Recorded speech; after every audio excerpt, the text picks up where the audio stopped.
Welcome to EPG Pathshala. I am Dr. Neeru Tandon from Department of English, VSSG College, Kanpur. In this paper of English language teaching, we are discussing a very important module that deals with bilingualism, multilingualism, and the disadvantaged learner. We deal with English language as a second language for Indians. And when knowing two languages, a person feels advantaged or he is in the disadvantaged position. So what is the scene? The researches have been done on this particular point, and various researchers and linguists, they have come up with their theories. Let us discuss all these things in relation with the English as a second language. Through learning languages, even just by mastering a second language, we develop a fuller awareness of linguistic and cultural traditions. Language is the medium through which the child acquires the cultural, moral, religious and other values of society. It is clear that if we want to teach our child the culture, we want to teach him the morals, we want to teach him the religion, for all these things, what do we need? First of all, language. The person who is conveying should be apt in the right choice of the words and the use of language. And the child should also be in the position to understand that language in a proper way. Bilingual education is an umbrella term for many types of programs in which two languages are used for instruction. Bilingual child either grows up speaking two different languages, or in order to learn the local language of another land, acquires the second language. Now, what does it mean by being monolingualism, bilingualism, or multilingualism? These are three terms related with languages, the speaking of the languages or knowing the languages. First, monolingualism. As the word makes it clear, mono means single and lingualism, that is the knowledge of the language, the ability to use only one language, the knowledge of only one language, that is known as monolingual. The person who can deal with only with one language, he doesn't know how to talk or write in any other language, will be termed as monolingual. That is usual, and somewhere it is misfit also. Other term is bilingualism. Bi means more than one, two, and lingualism deal with the language, a common human condition that makes it possible for an individual to function at some level in more than one language. Someone who speaks two languages is known as bilingual. One who can to whatever degree comprehend or produce written or spoken utterances in more than one language is the bilingual person. In today's global society, the ability to speak more than one language is a valuable asset. Americans fluent in languages other than English enhance our economic competitiveness. They improve global communication, help to maintain the political and security interest, and promote tolerance and intercultural awareness. This was said by Pratt in relation with Americans. In fact, that is not only true for Americans, that applies to Indians also, that for the welfare of the nation, for taking our country's things outside, going abroad, working over there, knowing their technology and coming up with all those assets to promote our country, one needs to be bilingual. After being bilingual, the another term is multilingualism. Now, multi, as the word denotes, more than two. So for compound bilinguals, words and phrases in different languages are the same concepts. That means that The chin and dog are two words for the same concept for a French English speaker of this type. These speakers are usually fluent in both the languages. For coordinate bilinguals, words and phrases in the speaker's mind are all related to their own unique concepts. Thus, a bilingual speaker of this type has different associations for dog and the similar word for dog in the French. In these individuals, one language, usually the first language, is more dominant than the other one. And the first language may be used to think through the second language. These speakers are known to use very different intonation and pronunciation features and sometimes to assert the feeling of having different personalities attached to each of these languages. Subordinate bilinguals, beginning second language learners are there, and multilingualism is one thing, that is the ability of an individual speaker or a community of speakers to communicate effectively in more than two, maybe three, or maybe more than three. The word will be multilingual. Contrast with monolingualism, the ability to use only one language. A person who can speak multiple languages is known as multilingual, or another word for him is polyglot. Today, there are around 7,000 languages in the world and an increasing number of situations in which two or more languages coexist and are indispensable in everyday communication.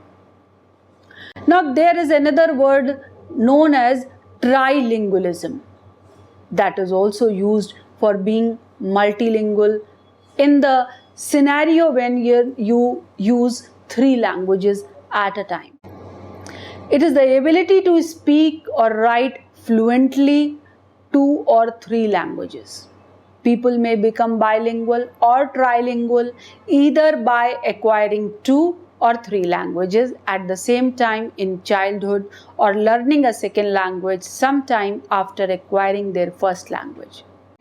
The inconvenience that may have to be bilingual or trilingual, the cost of bilingualism or trilingualism is that they may have smaller vocabularies in each language.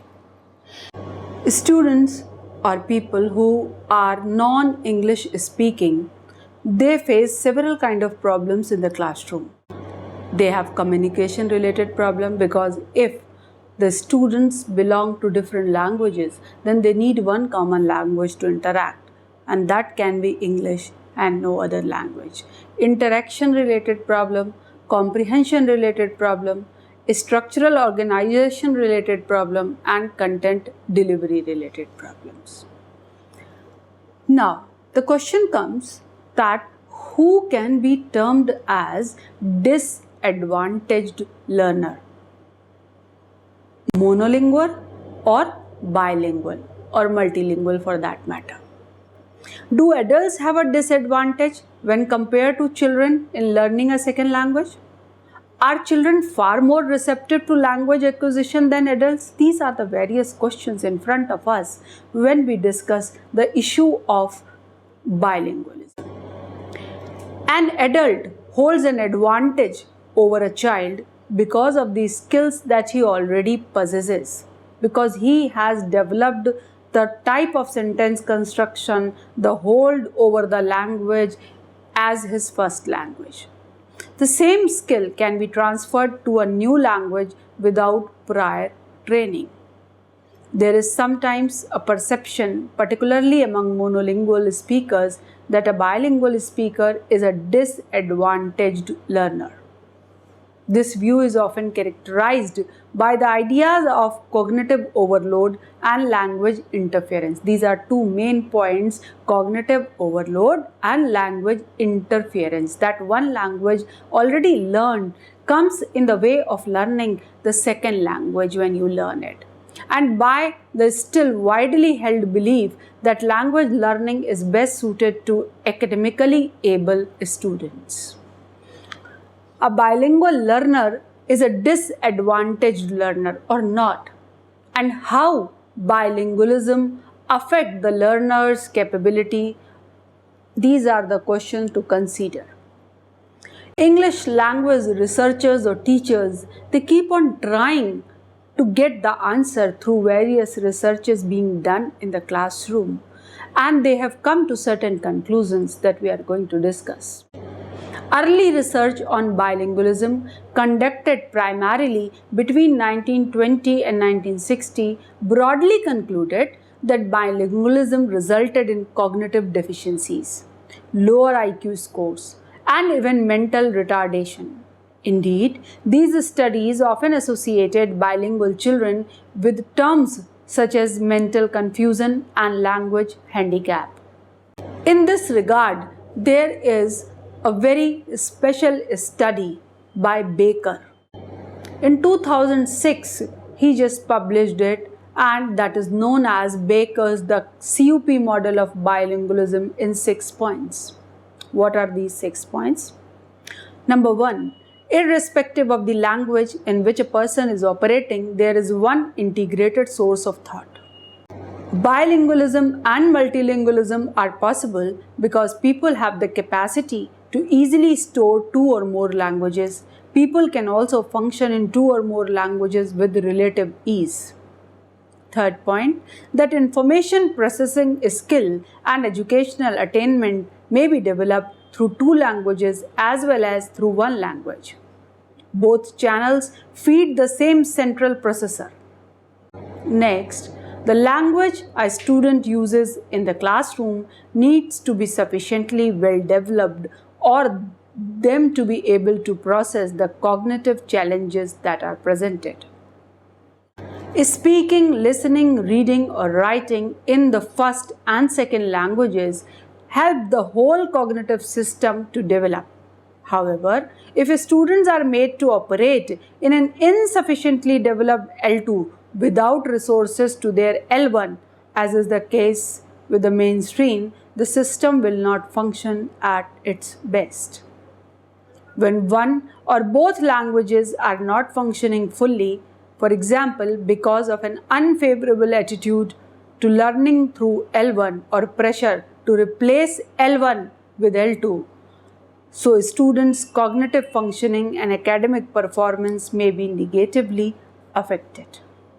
Now, what is the CUP model? It is known as Common Underlying Proficiency. Jim Cummins is the name associated with this CUP model. Jim Cummins, a prominent bilingual and second language researcher, developed a model that much more accurately depicts the working of the mind in relation to bilingual acquisition. It is called CUP model, and there is one more name for this, that is iceberg analogy. This is presented in the form of 2 icebergs. Now you can see in this particular figure that the iceberg analogy, what do we mean by that? There are 2 sections. At the surface level, you have first language surface features. On the other side, you have second language surface features. But beneath that, common underlying proficiency central operating system that works in the same way for both first and the second language. In this, we come to know about separate underlying proficiency, common underlying proficiency. You see, L1 and L2, they have separate places in the brain. So nobody is affecting or interfering the other. In the second figure, you see L1 channel and L2 channels for representing those languages are different, but the thinking process, the storing thing is somewhere the same. These icebergs, as known popularly, are separate above the surface. That is, the 2 languages are obviously different in outward conversation. Underneath the surface, they are fused. 2 languages, they function together. This is where a person stores their 2 languages. Both languages operate through a single central processing system, which both languages can inherit. By learning another language, we have to switch back. And this study was done by Anne Merritt in 2013, where it was said that we have to switch back and forth between two distinct systems of rules, challenging the brain to recognize the work-out meaning. For this reason, bilingual students learn to become critical thinkers and perform better at problem-solving tasks. The brain has also been linked to a muscle since it is said to function better with exercise. Language learners need to memorize rules and vocabulary and thus strengthen their cognitive muscles, making them better at memorizing lists and sequences. Now, when we find that bilingual or multilingual students, and there are bidialectal and multidialectical students. Now, if we compare them, then what is the scene?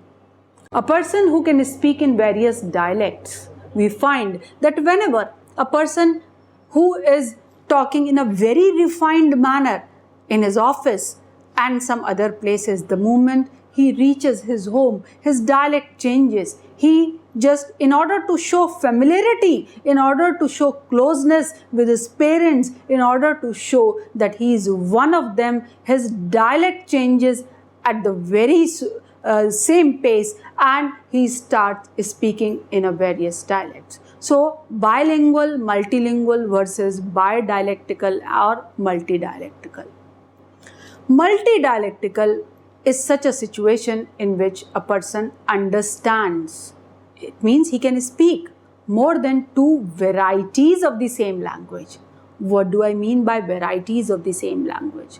If you take English for that instant, you have American English with different accents, you have British English with different accents, and now you have Indian English with altogether different accents. So they have the influence of the land over the language, influence of the area over the pronunciation also. For example, in North India, a Hindi language speaker may be called multidialectical if he or she can understand or speak in Bhojpuri, Bihari, Khadi Boli, Brij Bhasha, Avdi. These are all variants of Hindi over here. These are variety of Hindi language. Sometimes socio-cultural practices invite multilingual situations like the marriage system, where the husband and wife, they speak separate languages of their own to the area they belong to. In that situation, imagine a newborn child. He automatically becomes multilingual by being exposed to father's language and mother's language, and with that the language of the land or language of the school or college. So therefore, multilingualism is closely related to multiculturalism as well. Now, bilingualism may be divided into various kinds. One is receptive bilingualism and the second is cognitive processing. Now, what is it? Receptive people who can understand a language but they cannot speak. It is not the same as mutual intelligibility. Just the way that many people, if you talk to them in English, they will understand what you are going to convey, but at the time of replying back, they won't be in the position to speak in the proper grammatical way, so they don't speak, but they understand. So it is receptive bilingualism. That language is not unknown to them, but they cannot just communicate properly. Cognitive, the language a student uses in the classroom needs to be sufficiently well developed for them to be able to process the cognitive challenges that are presented. There are various types of multilingualism as well. One is additive. Learning of the second language does not interfere with first language. English speakers in Quebec often learn French to upgrade their business skills. They keep on learning as it is already established by scientists that brain is powerful enough to accept more than one language and they never interfere with each other. Subtractive. Learning of second language does interfere with first language because we try to use certain words of one language with the other language. Ways of multilingualism. What are the ways? Bi or multilingual education is mostly practiced in two ways: simultaneous or successive. Simultaneous, when child learns more than one language by birth. Successive, in which child learns a second language when he gets mature. He acquires that second language. There is another terminology attached with it that is known as code switching. And bilingual people are very good in code switching. Bilingual switching between different sounds, words, concepts, grammatical structures, and social norms constituted a form of natural brain training, which was likely to be more effective than any artificial brain training program. Moving from one language to another in the course of a single conversation is very common. Sometimes people may not know consciously when they move from one language to another. Now you can understand, like Hindi speaking people, unconsciously they use many English words in their speaking. And when those Hindi knowing people, when they speak English, they unknowingly, unconsciously, they include some Hindi words in their language.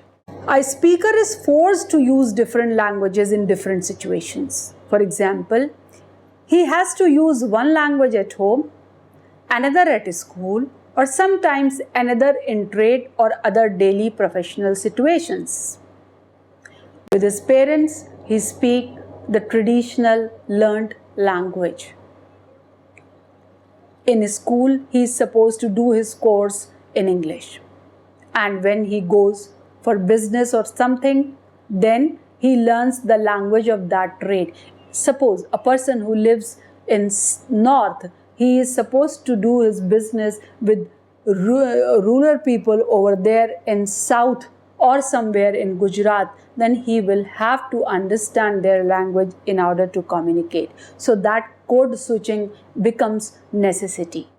In the place where such situation is present, the individuals learn language naturally or unconsciously, and we can sometimes observe the language shift also. That is why a child growing up or brought up in a multilingual or bilingual society automatically becomes multilingual without much efforts.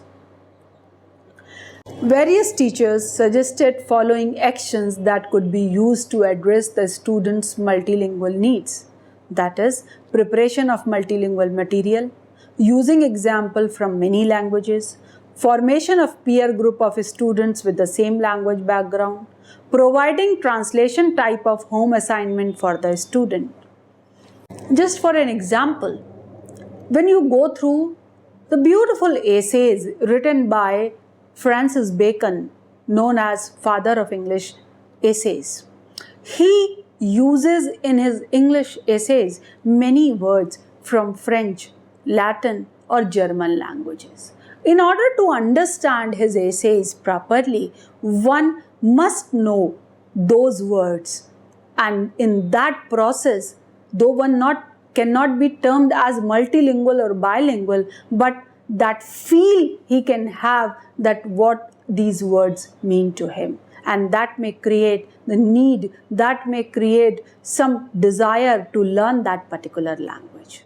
Different techniques to encourage the student to use foreign or the second language in the classrooms were decided by researchers and teachers in the following way, like inviting students for group discussion, formation of language group if possible in the large class, inviting them to translate the activities, asking simple questions about their casual activities in the different language, suggesting them with instrumental motivation. Now, there is one more word you will come across, that is dual language education or bi-multilingualism. It means variety of the same language and different languages. Bilingual and dual language programs, they promote bilingualism and biliteracy. Now you just understand the difference between bilingualism and biliteracy. If I can speak two languages, of course I am bilingual, but it is not necessary that my written communication in both the languages is equally strong. Maybe I can just speak, but I can't write. So that way I cannot be called literate, biliterate or something. I don't have a degree in the other language, then I am not biliterate. I am just bilingual. So grade level academic achievement and cross-cultural competence, when students attain that, then only they will be called as biliterate. Students maintain their native language while adding another language, and they develop pride in their own culture while developing an understanding of others. How many languages I may know, but when it comes to sing your national anthem, then we will never ever translate our national anthem in any other language. So that is the beauty, that is just the pride we feel in our own language and the things associated with our own culture. Dear Martin's report showed that the students use English as a language of interaction in the classroom in the presence of their teachers, and they use their mother tongue in the playground or when they are away from their teachers. In the same classroom, when the teacher has not come, they are talking to each other in a different language, and the moment teacher arrives, they start using English. They use cultural specific interaction styles otherwise while addressing their individual friends. So that is multilingualism, and they easily use that because they know what are the situations that demand a particular kind of language.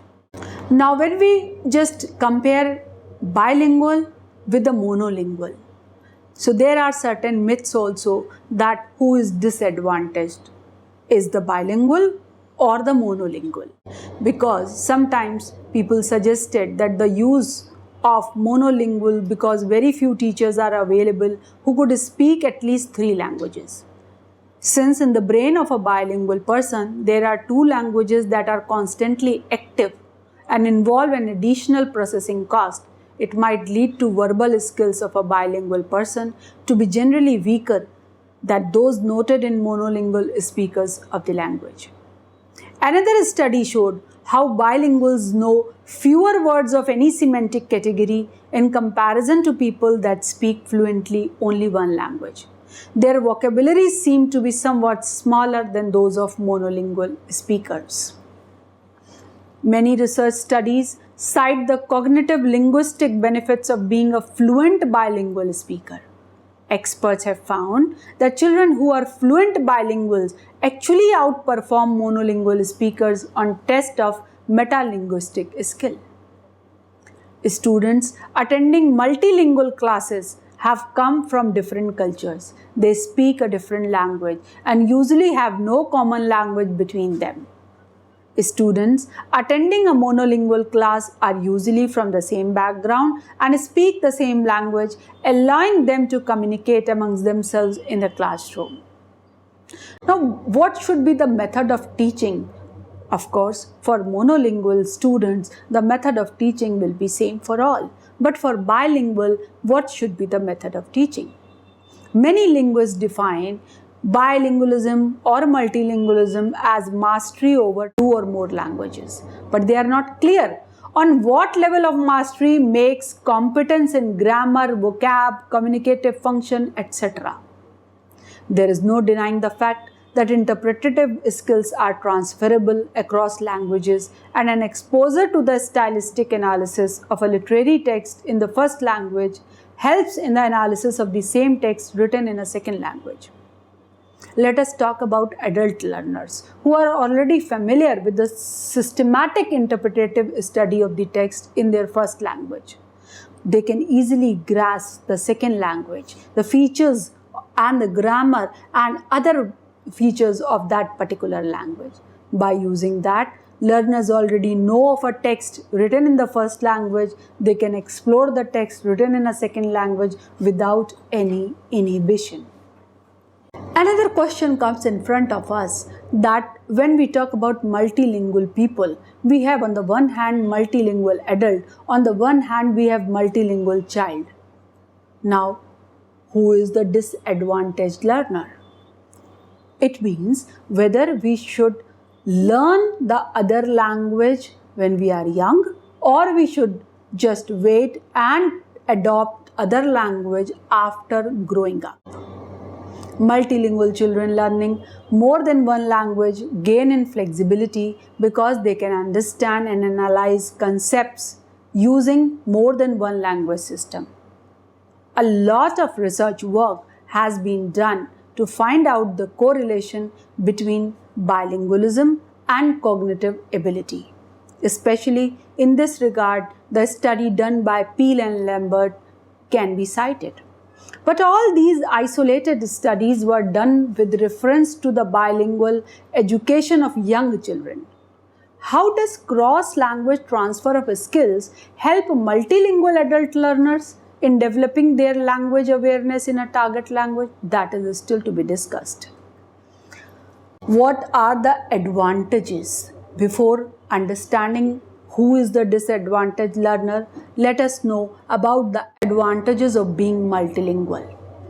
Number one, access to multiple language, and through multiple languages, we can access various cultures. If you learn languages at an early age, you learn them easier. Larger language sensitivity is developed. Learning becomes easier in general, and polyglots, they function better. Now, what are the disadvantages? If the parent does not speak a language fluently, the child will copy the mistakes. Suppose a person who cannot speak the correct way of English, his pronunciation is faulty, he uses wrong grammatical sentences, the child instantly copies that, and afterwards it becomes very difficult to correct him. The language offered is not always rich and varied enough. Children with a language disorder may have extra trouble learning more than one language. There are other disadvantages like extra cognitive strain.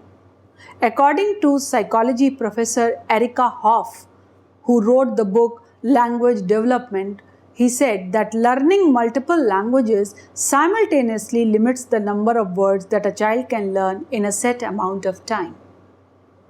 Then there are cultural discrepancies as well. For many older adults, the choice to learn a foreign language is one of interest, for reason of business or as per school requirements. But when children learn a foreign language, the reasoning tends to stem from a parent's desire. My child should learn German. No, my child should learn French as well. Whether the child wants that, whether the child is comfortable in learning that or not, is not the issue. Intimate link between language and culture can result in cultural confusion also in some cases, especially when a child is of multi-ethnic background. Then the major problem comes in this field is the scarcity of the good bilingual teachers. To teach, to make a child bilingual, we need good bilingual teachers first. The persons who have equal command over many languages, whether they are ready to come for teaching or be the teachers or not, that is a question.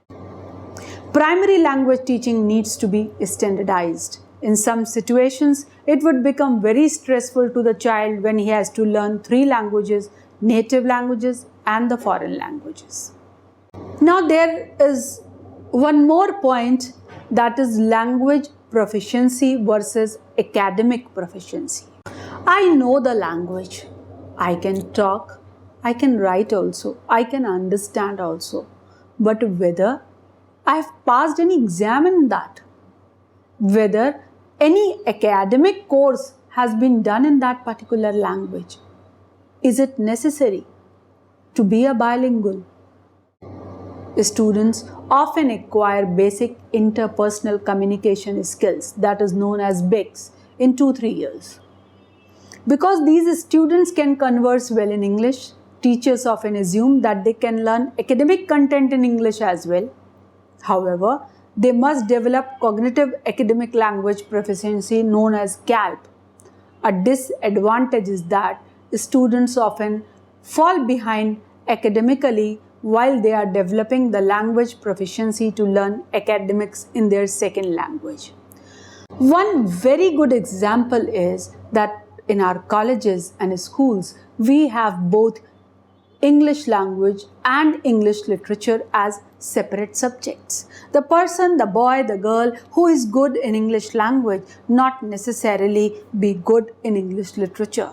When he or she comes for the research work after doing post-graduation, then the situation is worse because language he knows, but the literature he is not that good in.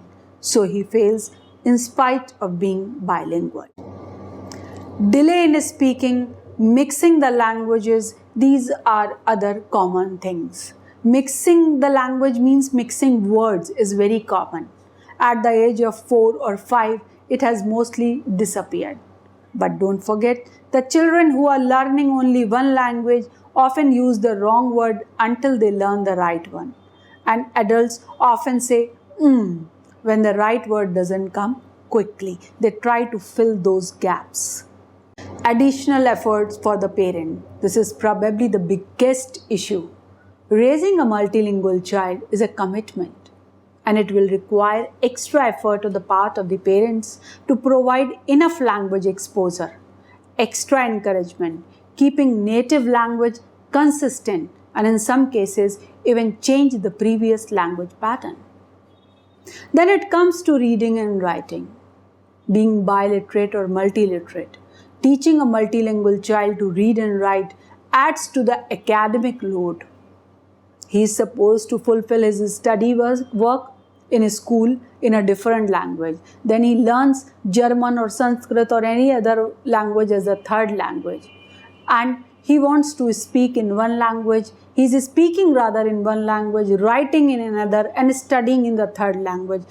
In this way, that extra load can make him disadvantaged. With these disadvantaged, once again we'll come to the advantages. There's no doubt that multilingual children have more advantage. The language learning delay that causes a child to be weaker in both his native and second language dissipates as she approaches her preteens. After a matter of some years, she may gain control over both the languages.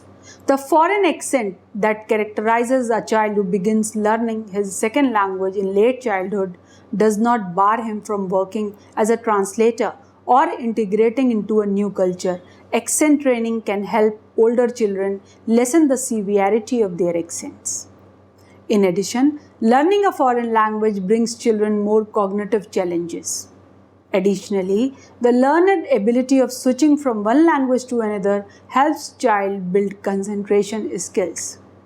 Research has shown that the brains of children who grew up speaking two different languages develop better cognitive functions. So scientists who examined the phenomena gave it a specific name, the bilingual advantage. Importance of mother tongue, metalinguistic awareness, and improved cognitive skills cannot be denied for children learning more than one languages. They have more exposure. Like if they are visiting to other countries where that particular language is being spoken, it is good for them. They can be translators. They can just go in that particular part of the word without any inhibition. Logically, the more words we know, the more things we know about the word. Now think about a child that grows up speaking two or more different languages. The word of meanings available to this child will be much wider. To sum up, we can say that learning a second language that makes child a bilingual or maybe a multilingual is not really making him disadvantageous, because advantages are many and whatever problems are there, that can be rectified with little efforts. So children should be encouraged to come forward to learn many more languages. Thank you for visiting EPG Pathshala.